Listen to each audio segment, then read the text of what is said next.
mal au départ, parce qu'effectivement ça nous a un petit peu retiré la possibilité d'utiliser la méthode THEX. Parce que ça permet d'avoir surtout un regard complètement ouvert et neutre sur la rénovation. Puis il y a peut-être 70% d'administratif pour 30% réel de travail. Bonjour et bienvenue dans le podcast de la communauté des Mares. Je suis Sari Audet et je suis ravi de vous retrouver pour ce nouvel épisode où l'on donne la parole à celles et ceux qui, chaque jour, construisent la rénovation énergétique sur le terrain. Si vous nous écoutez aujourd'hui, c'est sûrement parce que, comme nous, vous êtes convaincus que rénover ne se résume pas à des normes et des aides financières. Derrière chaque rénovation et chaque chantier, il y a des professionnels engagés qui façonnent et font avancer la transition énergétique du bâti.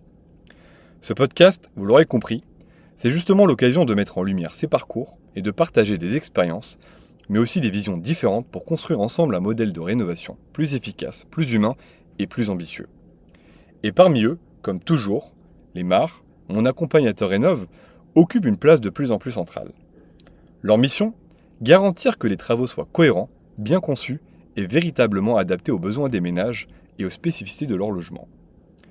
Pour mieux comprendre, aujourd'hui nous allons aborder le rôle du Mare à travers le regard d'un auditeur énergétique. Parce qu'avant même de parler de travaux, tout commence par l'audit énergétique.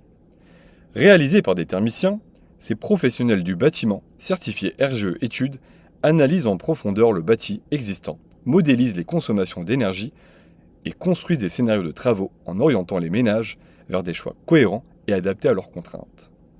Aujourd'hui, j'ai le plaisir d'accueillir pour ce deuxième épisode Sébastien Daniel, auditeur énergétique certifié RGE Études, et Mare, gérant du bureau d'études Label Énergie Conseil. Avec lui, nous allons discuter de son approche du métier, sa manière d'accompagner les ménages, mais aussi sur ses réflexions sur l'évolution du dispositif Mare.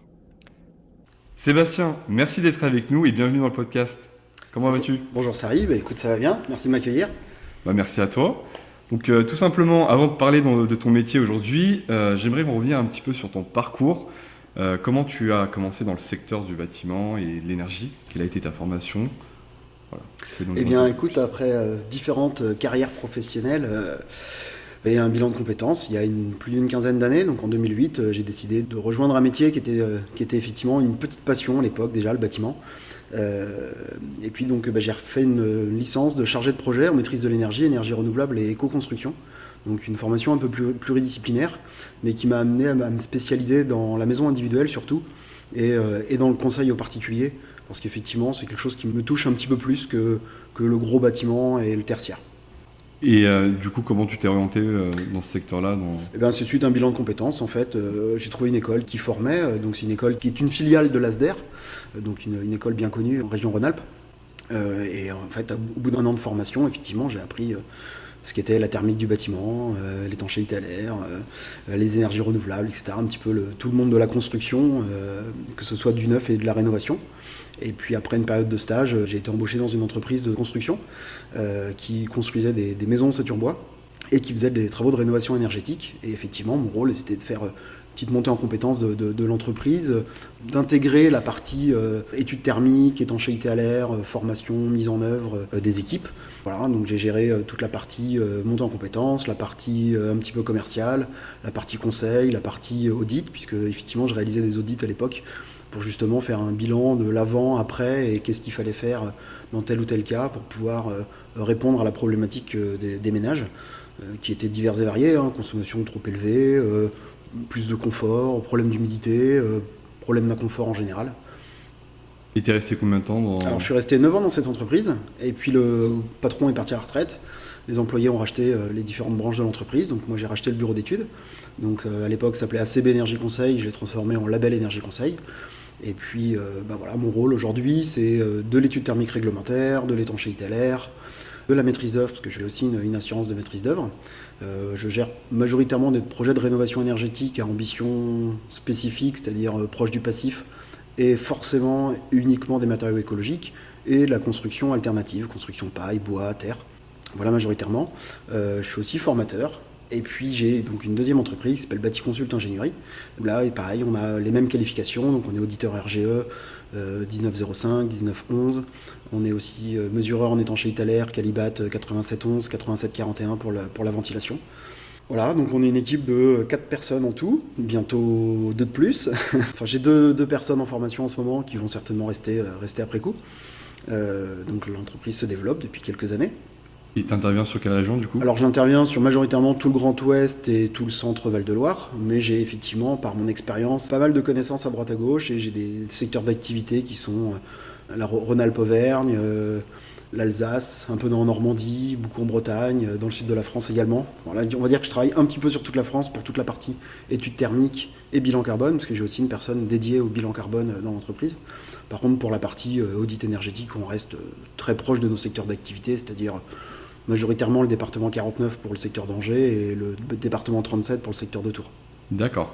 Et donc du coup, tu es devenu en quelque sorte auditeur énergétique, RGE Études, en rachetant la société, c'est ça? Ouais, alors en fait, je faisais déjà de l'audit depuis longtemps, puisque l'avantage sur le département, enfin dans la région Pays de Loire, on avait la possibilité de faire des audits comme on le souhaitait, en fait, ce qu'on appelait des dossiers AREP, qui était en fait exactement le même procédé que ce qui est en place aujourd'hui avec le MAR. C'est-à-dire qu'on devait faire un audit avant, après, on devait justifier d'un gain de classe énergétique et d'un pourcentage d'économie d'énergie, et on devait procéder à des bouquets de travaux pour avoir ces aides financières-là, qui étaient ouvertes à tous, peu importe les revenus. Donc c'était quelque chose de plutôt intéressant. Et puis effectivement, en rachetant Bâti Consult Ingénierie, qui était déjà à RGE, et comme j'avais aussi les compétences et les qualifications, j'ai pu en fait devenir le référent technique assez facilement et de récupérer l'accréditation RGE. D'accord, donc aujourd'hui tu as ton label auprès de l'OPQBI, c'est ça? Exactement, tout à fait. D'accord, très bien. Et du coup tu as la 19.5, du coup tu interviens dans le tertiaire aussi également? Oui, alors on faisait un petit peu de tertiaire et surtout du collectif, notamment en région Touraine, où on travaillait avec les bailleurs sociaux et les syndics de copro. Et donc du coup on faisait de l'audit copropriété. D'accord, et aujourd'hui le pourcentage d'activité sur le tertiaire et le collectif, c'est par rapport aux maisons individuelles? Ouais, alors en fait j'ai arrêté le collectif et le tertiaire pour justement me concentrer sur le particulier. D'accord. Parce qu'effectivement la conjoncture fait que la construction baisse, donc on a un petit peu aussi réduit la voilure en termes d'équipiers, et donc on se séparait d'un collaborateur qui traitait uniquement cette partie-là. Voilà. Et donc du coup on se concentre un petit peu plus sur la maison individuelle aujourd'hui. D'accord, c'est un sujet qui, on va dire, que beaucoup de personnes intéressent, en fait, de savoir comment devenir RGE Études dans un premier temps, parce qu'il faut demander une qualification auprès de l'OPQBI. Donc toi, tu as choisi aujourd'hui, on va dire, l'option alternative de racheter une société, qui était donc la société où tu travaillais. Et donc le référent technique était resté, parce que le référent technique, c'est lui qui porte le label, c'est ça? Oui, tout à fait, ouais. Exactement. En fait, j'étais déjà en procédure d'attribution du label RGE au QPBI sur label Énergie Conseil. Et en fait, dans le même temps, j'ai racheté une entreprise qui l'avait déjà. Et dans le cahier des charges de l'OQPBI, on n'a pas le droit d'avoir un gérant de 2 entreprises avec 2 labels. Donc, j'ai abandonné le label sur label Énergie Conseil qui était en cours pour conserver celui de Bâti Consult Ingénierie. Mais ça, c'était en 2023. Et en 2023, on ne se posait pas encore la question de savoir si ça avait un intérêt pour être MAR ou pas et dans quelle mesure. Alors c'était plutôt en 2022 on va dire, donc je me suis pas posé la question et j'ai laissé les documents comme ils étaient déjà en place dans les entreprises en fait. Et alors du coup aujourd'hui vous êtes une équipe de 4 personnes, Comment est structurée un peu votre équipe? Eh bien donc il y a une personne qui est dédiée à l'accompagnement Rénov', voilà, Marie, qui gère uniquement ça sur le département 49. Voilà, elle fait à peu près 5-6 dossiers, 7, ouais, je dirais entre 6 et 7 dossiers par mois. J'ai Aurélie qui s'occupe uniquement des bilans carbone pour les 2 entreprises. J'ai Thibaut qui lui fait de l'étude thermique et surtout de la mesure en étanchéité à l'air pour les 2 entreprises. Et moi qui suis un petit peu sur tous les secteurs en fonction des besoins. Donc c'est-à-dire autant du MAR pour le secteur de Tours ou des secteurs un petit peu plus loin, parce que comme j'ai des clients maîtres d'œuvre qui sont hors secteur, de temps en temps ils préfèrent que ce soit moi qui gère leur projet. Donc effectivement je me déplace un petit peu plus loin, tout simplement parce que c'est des clients historiques et c'est plus simple à gérer. Et du coup donc tu utilises quel logiciel pour en fonction des collaborateurs, j'ai plusieurs logiciels. C'est-à-dire que moi, je travaille avec Pereno DPEV5. Marie travaille avec OBBC. Et puis le stagiaire qui est là, qui apprend lui à l'école sur l'ICIEL, travaille avec l'ICIEL. Donc en fait, j'ai 3 logiciels d'audit. Je dirais, l'idée, c'est surtout de garder du confort avec les personnes qui connaissent déjà un logiciel et de ne pas les obliger à passer sur un logiciel qu'ils ne connaissent pas, qu'ils ne maîtrisent pas. Voilà, ça permet simplement d'avoir un peu de souplesse et de facilité de travail et de rendu en fait. Voilà. Chacun ses habitudes, on les conserve. Très bien, très clair. Et du coup, donc progressivement est arrivée une évolution en quelque sorte des audits énergétiques, donc avec une unification de l'audit incitatif et réglementaire. Comment tu as vécu ça dans ton activité? Alors, mal au départ, parce qu'effectivement, ça nous a un petit peu retiré la possibilité d'utiliser la méthode THEX. Voilà, que moi j'utilisais de temps en temps, enfin même régulièrement, via mon logiciel d'études thermiques réglementaires. Donc il a fallu effectivement se dire mince, on repasse sur un logiciel plutôt de méthode 3CL, qui forcément est toujours un peu décrié. Et puis en fait, quand on met le nez dedans, puis qu'on regarde l'évolution qu'il y a eu dans ce logiciel, c'est pas si déconnant. Et comme l'objectif, c'est pas tellement le rendu exact de l'audit, mais plutôt le conseil qu'on y apporte et l'efficacité finale du projet. Bon, l'avantage, c'est que ça permet d'unifier un petit peu les choses et de rendre les choses peut-être un petit peu plus simples pour tout le monde.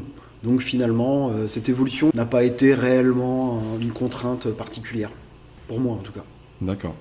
Et donc progressivement aussi, tu as pu voir l'entrée, la mise en vigueur du nouvel interlocuteur, donc le Mon Accompagnateur Rénov, qui est arrivé progressivement, du coup, qui est rendu obligatoire depuis le 1er janvier 2024.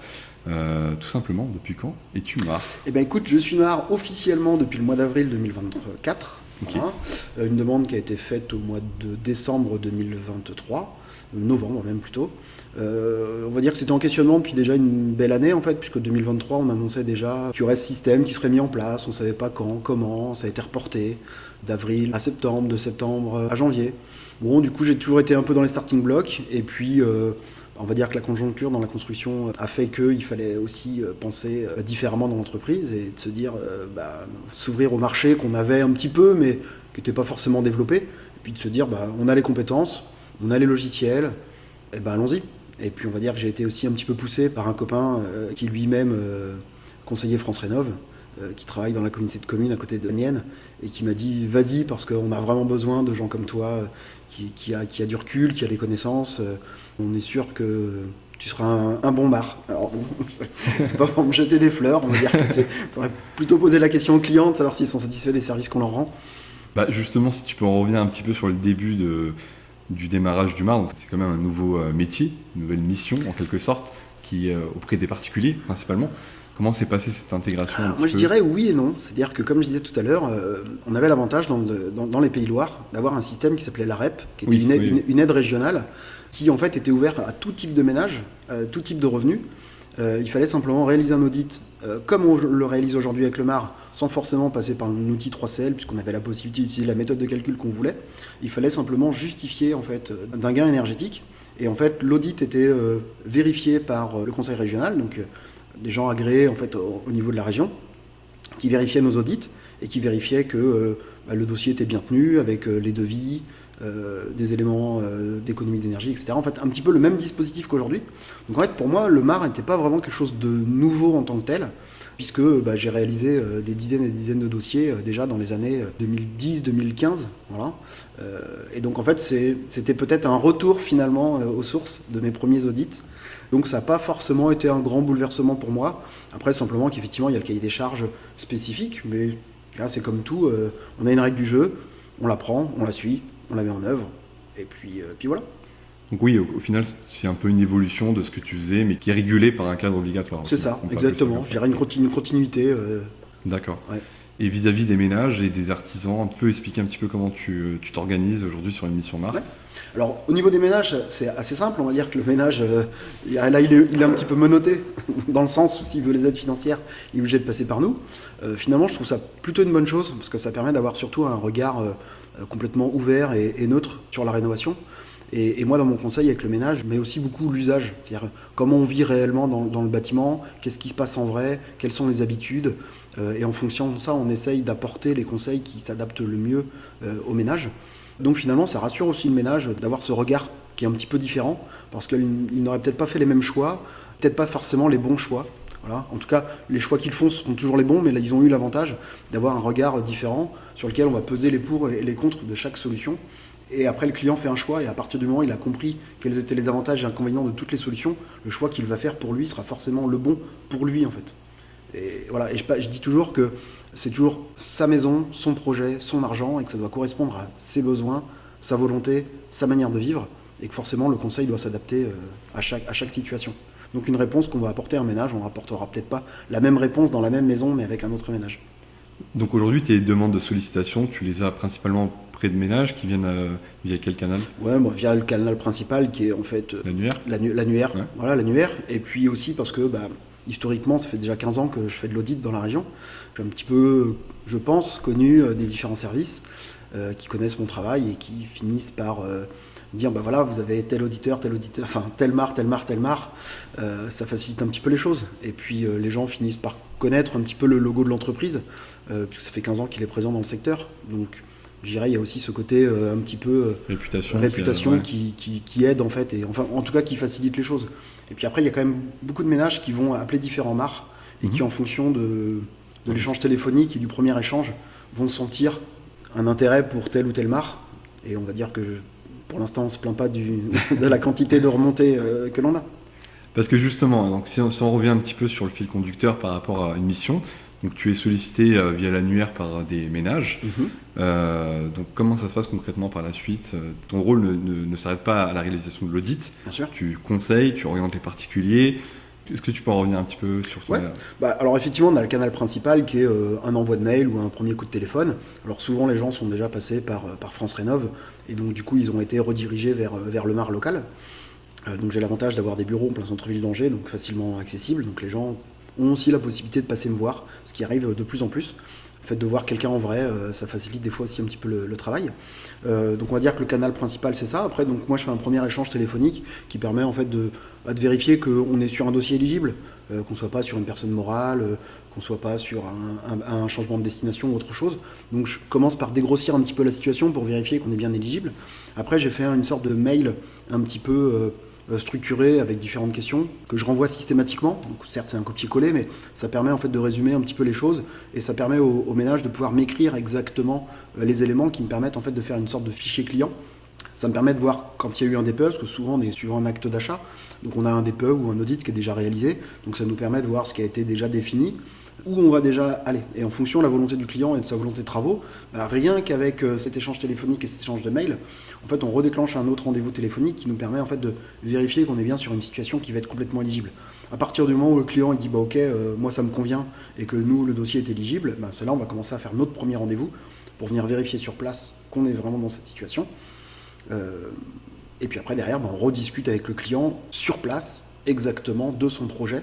Et c'est là où on va venir brosser les différentes possibilités en fonction des usages qu'il entrevoit dans son nouveau projet. Alors soit c'est quelqu'un d'occupant, donc là c'est un petit peu plus simple, soit c'est un nouveau projet, donc une nouvelle habitation.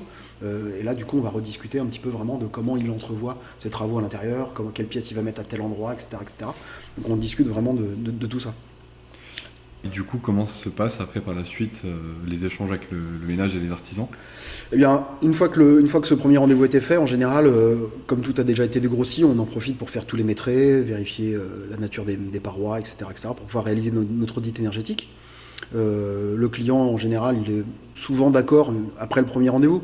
Ça arrive que de temps en temps, on a un premier rendez-vous qui n'aboutit pas, mais parce que le projet n'est pas encore assez mûr et qu'on a besoin d'avancer un petit peu plus, ou parce qu'on est sur une situation financière qui est un petit peu délicate, le client n'a pas encore forcément fait toutes les démarches.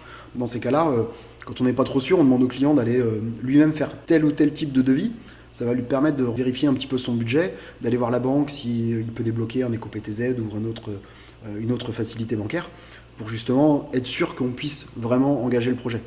J'engage pas un projet si on n'a pas des certitudes financières, parce qu'on reste quand même sur des travaux qui sont lourds, qui sont quand même de toute façon, quoi qu'il arrive, avancés par le ménage, alors soit par un prêt, soit par ses fonds propres, et que les aides financières, vu qu'elles arrivent qu'à la fin du projet, j'ai vraiment besoin, pour rassurer le client et pour être sûr que les artisans ne viennent pas travailler pour rien ou que les artisans attendent d'être payés, qu'il y ait des difficultés particulières et que ça mette en difficulté aussi les entreprises, notamment les artisans, qu'on soit bien sur un projet qui est finançable en fait. Et ça c'est vraiment pour moi la priorité. C'est-à-dire que si c'est pas finançable, il faut mettre en place quelque chose d'autre de manière à ce que ça puisse avancer.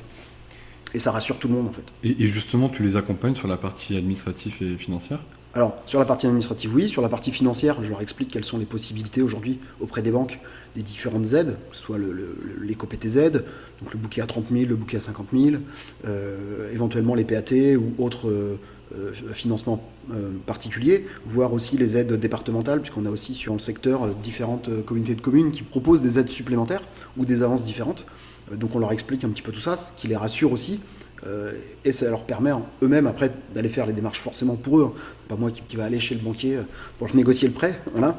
Et puis c'est surtout que ça les engage dans leur projet. C'est plus intéressant en fait, ils ont l'impression d'être aussi maîtres du projet et que nous on n'est pas là pour tout décider pour eux. Voilà, on n'est pas une entreprise de travaux, on n'est pas multi-travaux, on va pas dire signer là en bas de la feuille et on s'occupe de tout.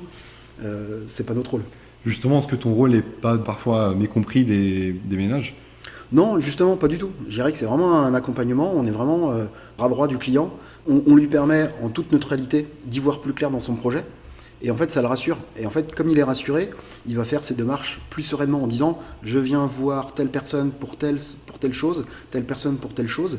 Et les choses sont du coup bien structurées. Après, on reste disponible en fait au téléphone, par mail, systématiquement. Et le client peut nous joindre à tout moment pour effectivement nous poser de nouvelles questions, avoir un avis supplémentaire, etc. etc. Donc ça, c'est vraiment la première partie, je dirais, avant l'audit, quoi. À partir du moment où tout est ficelé, là, on réalise l'audit énergétique en tant que tel. On présente l'audit au client, c'est-à-dire qu'on le fait venir au bureau, ou en visio, ou on va chez lui, mais majoritairement je le fais venir au bureau. Comme ça, on lui montre ce qu'on a décidé dans le logiciel, quels sont les résultats, qu'est-ce que lui il pense. On peut faire des variantes devant lui pour que justement il ait la main un petit peu sur son audit et les résultats qui sont obtenus. Donc c'est pareil, ça le rassure aussi sur le travail qu'on a réalisé, le travail qu'on lui vend directement. Il comprend en fait le travail qu'on fait et les résultats qui sont obtenus.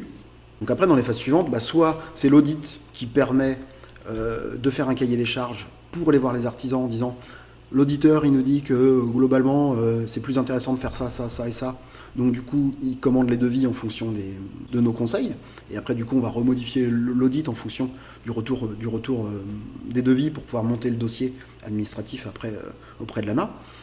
Ou alors tout simplement le client on l'a déjà rencontré avant, il a fait déjà lui-même des premières démarches auprès des artisans, donc du coup nous on va intégrer en fait directement les devis du client dans l'audit énergétique pour voir ce que ça va donner en termes de résultats, et si on doit ajuster en fait ces résultats parce que l'artisan finalement a mis le minimum de l'isolation qu'il fallait par rapport au cahier des charges, comment en fait notre rôle va nous inciter à dire au client, vous voyez, là on a vraiment mis le minimum. Si on veut vraiment apporter un confort, une qualité ou autre chose, ou un déphasage, parce qu'on va aussi parler de ça, ce qui n'est pas pris en charge dans l'audit, pour par exemple une isolation des rampants, vous voyez là il vous propose que 24 cm, si on allait à 30 cm, on aura un déphasage de temps, vous auriez un meilleur confort d'été, etc. etc. Donc du coup, après on fait remodifier les devis auprès des artisans. Les artisans sont jamais contre modifier un devis, surtout quand on en met un peu plus, quoi. Après, c'est surtout là où ça bloque, généralement, les devis. Oui, alors ça bloque oui et non. C'est-à-dire que l'avantage, c'est que Label Énergie Conseil est aussi maître d'œuvre. Et qu'il y a beaucoup d'artisans qui me connaissent et qui savent que derrière, on n'est pas que MAR, on est aussi maître d'œuvre. Donc même si la maîtrise d'œuvre ne rentre pas en compte dans le procédé du MAR, et qu'il est complètement détaché, et d'ailleurs on ne fait pas de maîtrise d'œuvre sur les projets où on fait du MAR, l'artisan se pose toujours d'autres questions et de se dire « Ah mince, effectivement, je ne suis pas sur un client particulier en direct, mon devis sera forcément mieux regardé, il sera forcément plus analysé. » Voilà. Et quand j'appelle l'artisan en lui disant écoute, je suis pas d'accord avec toi, tu dois mettre telle chose, écrire telle manière ton devis, etc., et que je lui fais des rappels au DTU, ça facilite un petit peu la discussion avec les artisans. Donc les artisans en fait me connaissent, me reconnaissent, respectent mon travail. Alors bien sûr, il y a toujours des difficultés avec certains qui refusent. Oui, moi tant que le devis n'est pas signé, je fais pas de modification. Oui, mais voilà, s'il n'y a pas de modification, il n'y a pas de dossier. S'il n'y a pas de dossier, il n'y a pas d'accord de l'aide. Et s'il n'y a pas d'accord de l'aide, il n'y a pas de travaux, quoi. Donc quand on finit par leur expliquer, il y en a certains qui ronchonnent, et puis finalement ça se passe bien. Et justement, ça te demande quand même beaucoup d'organisation. Tu as quand même une partie administrative. Comment tu t'organises aujourd'hui ? Ouais, c'est certainement la partie la plus lourde aujourd'hui du MAR. On va dire que je pense qu'il y a peut-être 70% d'administratif pour 30% réel de travail. Alors comment je m'organise ? C'est du temps, donc le temps il est indirectement vendu dans le forfait de l'accompagnement Rénov'. On a l'avantage d'être suffisamment efficace au niveau de l'audit et de la prise de maîtrise, donc on sait qu'on doit consacrer un petit peu plus de temps en termes de conseils et d'administratif. Moi, chez moi, chacun fait son propre dossier de A à Z, c'est-à-dire que c'est le même interlocuteur qui va gérer le premier contact jusqu'à la réception des travaux et qui va gérer et l'audit et la réception, etc., de manière à ce que le client il soit aussi rassuré d'avoir un seul interlocuteur. Après, je reste l'interlocuteur principal et référent, c'est-à-dire que quand le client a besoin d'aller un petit peu plus loin dans le conseil ou autre chose, moi du coup j'accompagne mes collaborateurs sur le terrain, ou au téléphone, ou en rendez-vous au bureau, pour justement rapporter peut-être un petit peu plus de conseils ou de technicité ou de réglementaire par rapport à ça. Mais je dirais que chacun fait son propre dossier et jusqu'à présent ça se passe bien. On arrive à la fin de cet épisode. Merci encore à Sébastien pour son temps et son partage d'expérience. On aura vu aujourd'hui combien le travail d'un auditeur énergétique et du MAR était important pour réussir une rénovation. On aura aussi compris qu'il y a encore des défis, mais aussi plein d'opportunités pour améliorer les choses. Si ce sujet vous parle, pensez à partager cet épisode autour de vous, à vous abonner et à nous rejoindre sur la communauté des mares. Merci à tous de nous avoir écoutés et à très bientôt pour un nouvel épisode.